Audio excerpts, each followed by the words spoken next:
There used to be a house every half mile out in the country. There's probably a house every 3-4 miles now out in the country. I mean, it took that many more people to grow crops, and 80 to 100 bushel corn was tremendous, and our country would starve on that now. Yeah. We just use that much more commodities. You know, nobody's making more ground, so we're trying to utilize the ground that we have and maximize that yield, because the world population, it's still going to keep growing, and so we got to keep up with, you know, yields. So we're constantly trying to figure ways out to keep our yields increasing.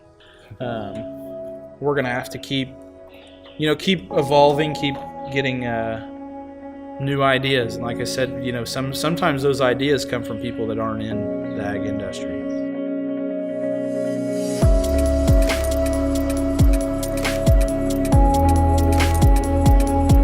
Today's systems have really gotten a lot faster, and they've integrated a lot more functions. Now you've got GPS systems and auto steers, and the engines are talking. The engine controllers are talking to the body controllers, talking to the transmission controllers, talking to the hydraulic controllers. Everything talks together on a CAN bus, and now the implements and the tractors are talking together on ISOBus. So the systems are getting much more complex all the time. It has to be. I mean, there's basically almost self-driving tractors out there.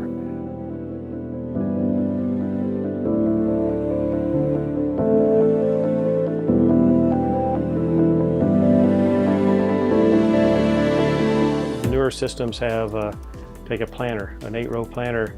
If you don't have a square field, so you've got a field row like this, you come down here and now you need to stop.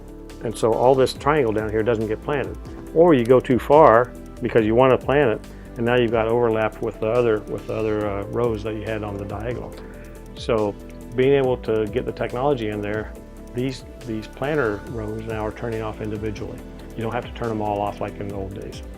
And now, so you come up there, you turn this one off, you turn this one off, you turn this one off, you turn this one off. It comes up there with a perfect meld with the other diagonal row that you have. It saves seed. It's a lot more efficient. The corn or beans or whatever you're planting that you do plant grows better because you don't have overlap. You don't have too much of a population in one area. You know, back in the day, you planted till you thought it was through the end row, and then now it's, you know, it takes the guesswork out of it. You know exactly when that planter's planting, when that sprayer's, you know, spraying.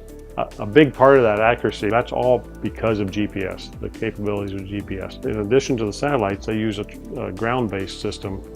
RTK is a very popular one. The systems on tractors are not like what's in your car. They can actually control sub 1-inch accuracy. So you're going a half a mile down a field, and it's going to do a straight line, and it's not going to vary by an inch all the way down that half mile. It knows exactly where to go. And that's a big enabling feature of technology.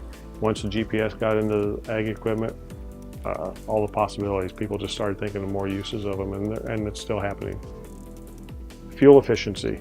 It doesn't matter whether that implement is 6 inches in the ground or 6.5 inches in the ground. It makes a big difference on the pull on the vehicle. So if the operator dials in that he wants 6 inches in the ground, if you hit a hard spot and the hitch comes up just a little bit so that the engine doesn't lag, it doesn't hurt anything farming-wise, and it makes it so much more fuel efficient. So back in the 70s, when fuel was really tight, this became a big push in engineering, and over the years then they've become much more efficient and because of the technology that's on there. It's just amazing to me how little fuel we actually use now. So these are the kinds of things that electronics are doing. Diagnostics in the vehicles is a big thing, communications, and now of course everybody knows about big data going off into the cloud to keep records on what exactly your field looks like. When I was growing up, the population of the world was somewhere around 3 billion, and I've seen charts that say it's going to be more like 9 billion about 2040, and the efficiency of the farming has to grow with that. You know, we can see there's potential there to grow with the world population.